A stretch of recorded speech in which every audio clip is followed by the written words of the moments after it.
हे तुलसी माँ, आपकी इस वीडियो को जो भी सच्चे दिल से लाइक करें, उसके घर में स्थायी रूप से निवास बना लेना, उसकी झोली खुशियों से भर देना। जय तुलसी माँ, उसके घर में कभी अंधन की कमी कभी मत होने देना। लायक जरूर करें, तुलसी माँ को जल देते समय बोलने चाहिए। ये 3 शब्द सभी मनोकामनाएं पूर्ण हो जाती हैं। आज की इस वीडियो में हम जानेंगे तुलसी माँ के पौधे को जल देते समय क्या बोलना चाहिए। एक बार की बात है, भगवान विष्णु आराम कर रहे थे। तभी वह मां लक्ष्मी आई और मां लक्ष्मी ने भगवान विष्णु से तुलसी मां को जल देने का महत्व पूछ लिया था। तब भगवान विष्णु ने उन्हें उसका महत्व सुना दिया था। आगे देवी मां लक्ष्मी कहती हैं, हे स्वामी, आपने मुझे तुलसी मां को जल देने का महत्व तो बता दिया है, किंतु अब मेरे मन में यह जानने की जिज्ञासा हो रही है कि तुलसी मां को जल कैसे देना चाहिए। तुलसी मां को जल देने की सर्वोत्तम विधि कौन सी है तथा तुलसी मां को जल देने का मंत्र कौन सा है? कृपया आप मुझे इन सभी प्रश्नों का उत्तर दें। तब भगवान विष्णु देवी मां लक्ष्मी से कहते हैं, हे प्रिय, जिस प्रकार से मैंने तुम्हें तुलसी मां का महत्व सुनाया है, उसी प्रकार से तुलसी मां को जल देते समय बोले जाने वाले मंत्र का भी बड़ा महत्व है। यह मंत्र केवल 3 शब्दों का है, किंतु इसका प्रभाव बहुत कल्याणकारी है। जो भी इंसान प्रतिदिन तुलसी मां को जल देते समय अपने मुख से केवल यह 3 शब्द बोल देता है, तो साक्षात मां लक्ष्मी उसके घर में प्रवेश करती है, उसकी दरिद्रता समाप्त हो जाती है, उसे धन धान्य की प्राप्ति होती है। वह मंत्र बताने से पूर्व मैं आपको तुलसी मां के इस मंत्र का महत्व सुनाता हूं। इस महत्व को सुन लेने मात्र से ही इंसान के समस्त पाप नष्ट हो जाते हैं। उसे 1000 वर्षों तक तुलसी मां को जल देने का पुण्य प्राप्त हो जाता है। इसीलिए देवी लक्ष्मी, आप इस कथा को ध्यान से पूरा जरूर सुने। देवी मां लक्ष्मी कहती हैं, हे प्रभु, मैं इस कथा को पूरा अवश्य सुनूंगी। आप मुझे तुलसी मां के मंत्र का महात्मा सुनाइए। भगवान विष्णु कहते हैं, हे देवी लक्ष्मी, दक्षिण में एक अत्यंत शोभायमान नगरी थी। उस नगरी में रमेश नाम का एक खोटी बुद्धि का ब्राह्मण रहता था। पापियों का तो वह शिरोमणि था। उसका जन्म एक ऐसे ब्राह्मण परिवार में हुआ था जो पाप कर्म करने वाले, शास्त्र ज्ञान से शून्य थे। वह जन्म से तो ब्राह्मण था, किंतु कर्म से वह अत्यंत दुराचारी था। वह न पूजा पाठ करता, न ध्यान करता, न जप, न हवन और न ही मेहमानों का सत्कार करता था। उसके द्वार पर आए मेहमानों को बिना दान किए ही क्रूरतापूर्वक भगा देता था। स्त्री लंपट होने के कारण वह सदैव ही पराई स्त्रियों में आसक्त रहता था।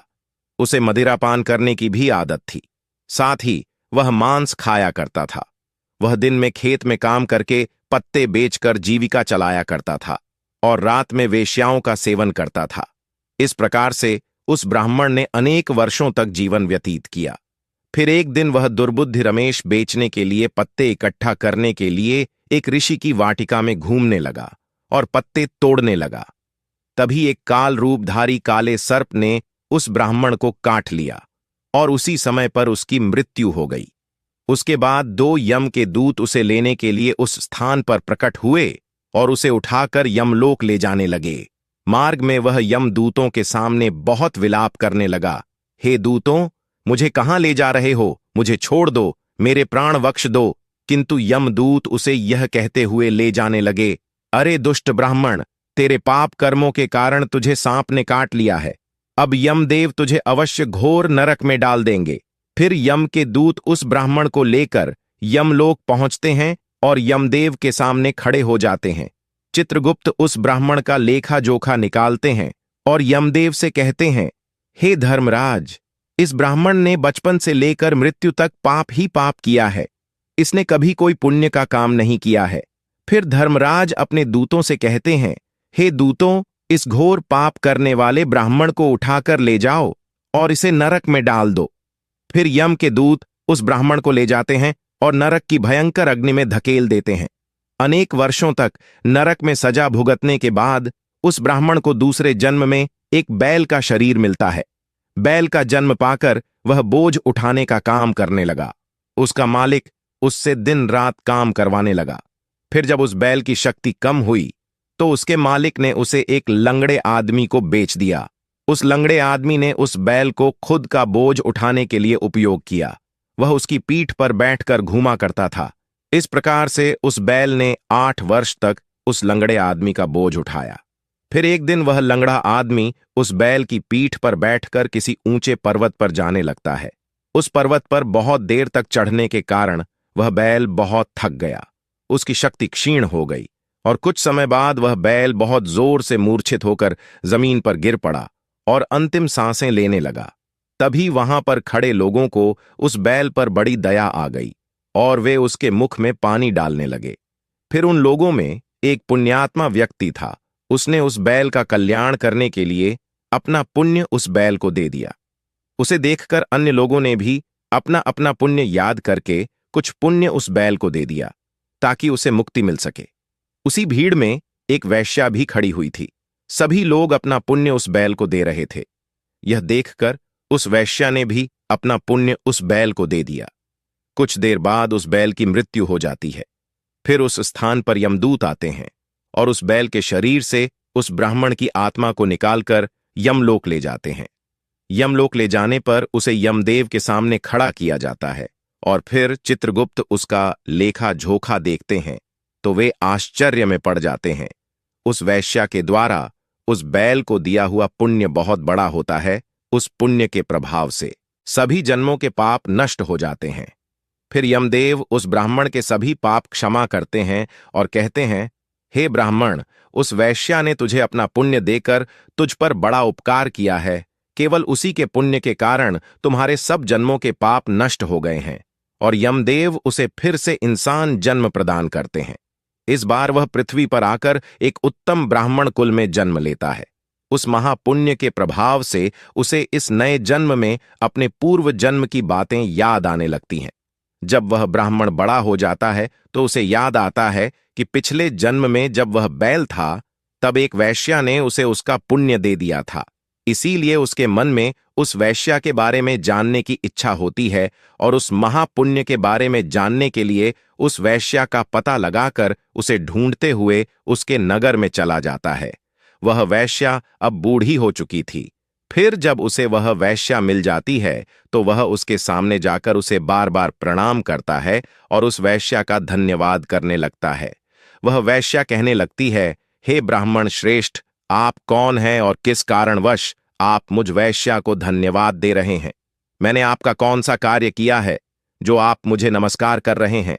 तब वह ब्राह्मण कहता है, हे मां, मैं वही बैल हूं जिसे तुमने अपना पुण्य दे डाला था। अपने पाप कर्मों के कारण मुझे पिछले जन्म में बैल होना पड़ा था। उस पर्वत पर जब मैं मर रहा था तो तुमने मुझे अपना पुण्य दिया था। तुम्हारे पुण्य के प्रभाव से ही आज मुझे फिर से इंसान जन्म मिला है। तुम्हारे द्वारा दिए गए उसी पुण्य के कारण मुझे अपने पूर्व जन्म की सारी बातें याद है। किंतु हे मां, मैं आज यहां पर यह जानने के लिए आया हूं कि तुमने मुझे उस समय पर अपना कौन सा पुण्य दिया था जिस कारण से मेरे सभी जन्मों के पाप नष्ट हो चुके हैं। मैं उस पुण्य के बारे में जानना चाहता हूं। तब वैश्या ने कहा, हे ब्राह्मण श्रेष्ठ, मैंने तो अपने जीवन में कोई पुण्य के काम नहीं किए हैं, किंतु मेरे घर में एक तोता है जो पिंजरे में रहकर हमेशा कुछ बोलता रहता है, जिसे सुनकर मेरा अंतकरण पवित्र हो गया है। उसी तोते के द्वारा बोले गए मंत्र का पुण्य मैंने तुम्हें दान में दिया था। फिर वह वैश्य और वह ब्राह्मण उस तोते के पास जाते हैं और उसे पूछने लगते हैं, हे शुक, तुम कौन सा मंत्र बोलते रहते हो जिससे हमारे जीवन का उद्धार हुआ है? यह मंत्र तुम्हें किसने सिखाया और इस मंत्र का क्या अर्थ होता है? तब उस तोते ने अपने पूर्व जन्म का वृतांत सुनाना आरंभ किया। वह तोता कहने लगा, हे ब्राह्मण श्रेष्ठ, पिछले जन्म में मैं एक ब्राह्मण था। मैं अपने ज्ञान के अहंकार में अंधा हो चुका था। मैंने कभी गुरुजनों का आदर नहीं किया, सदैव ही उनका अपमान किया। मुझे अपने ज्ञान पर इतना अधिक घमंड हो गया था कि जिस कारण से मेरा क्रोध बहुत अधिक बढ़ गया और मैं सभी से द्वेष करने लगा। अन्य मनुष्यों को तुच्छ समझने लगा, विद्वानों का भरी सभा में अपमान करने लगा। फिर कालांतर में मेरी मृत्यु हो गई और मुझे यमलोक ले जाया गया। पूज्य जनों और गुरुजनों का अपमान करने के कारण मुझे तोते के कुल में डाल दिया गया और मेरा जन्म एक तोते के रूप में हो गया। मेरे पाप कर्मों के कारण छोटी अवस्था में ही मेरा अपने माता पिता से हो गया। फिर मैं पेड़ की डाल पर बैठकर रो रहा था तो उसी स्थान से कुछ मुनि जा रहे थे। उन्होंने मेरी दयनीय पुकार सुनी और मुझे लेकर अपने आश्रम में चले गए। वहां उस आश्रम पर उन्होंने मुझे एक सुंदर पिंजरे में रखा और मेरा अच्छी तरह से ख्याल रखा। वे मुझे प्रतिदिन भोजन दिया करते थे और पढ़ाते थे उस स्थान पर।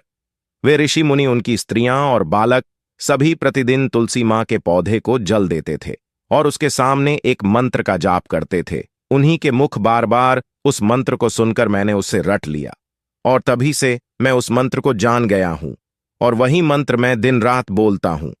उस मंत्र के प्रभाव से मेरी कभी मृत्यु नहीं हुई और मेरी आयु 100 वर्ष की हो गई और मैं इतने वर्षों तक जीवित रहा। इसी बीच एक रात को एक चोर उस स्थान पर आ गया और उसने मुझे वहां से चुरा लिया और फिर इस वैश्या ने मुझे उस चोर से खरीद लिया।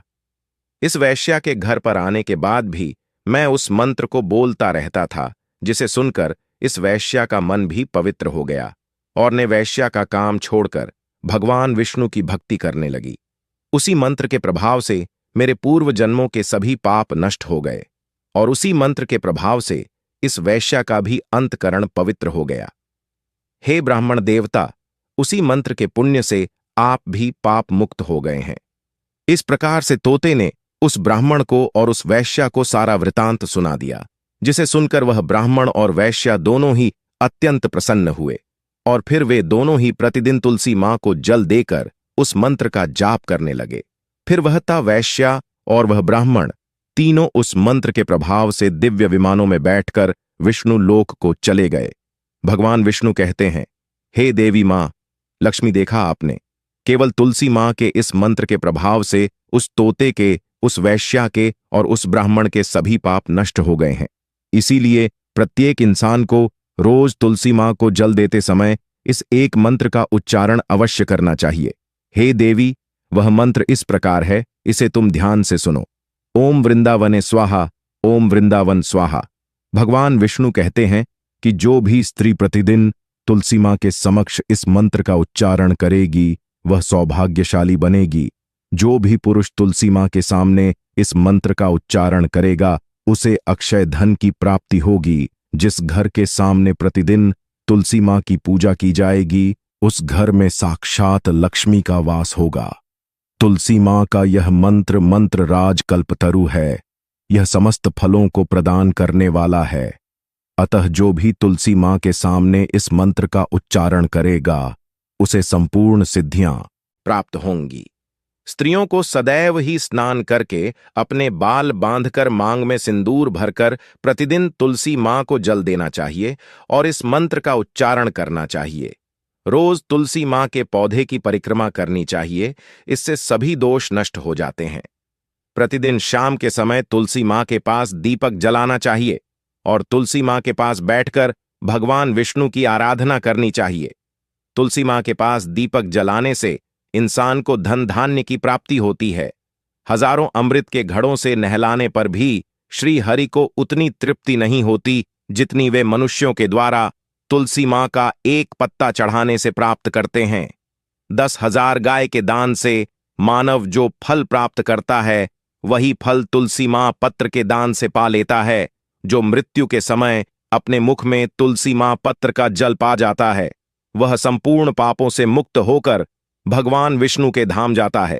भगवान विष्णु कहते हैं, पूर्णिमा, अमावस्या, द्वादशी और सूर्य संक्रांति के दिन मध्याह्न काल रात्रि और अशौच के समय तेल लगाकर बिना स्नान किए अथवा बिना हाथ पैर धोए रात्रि के वस्त्र पहनकर तुलसी मां के पत्र तोड़ता है वह महापाप होता है।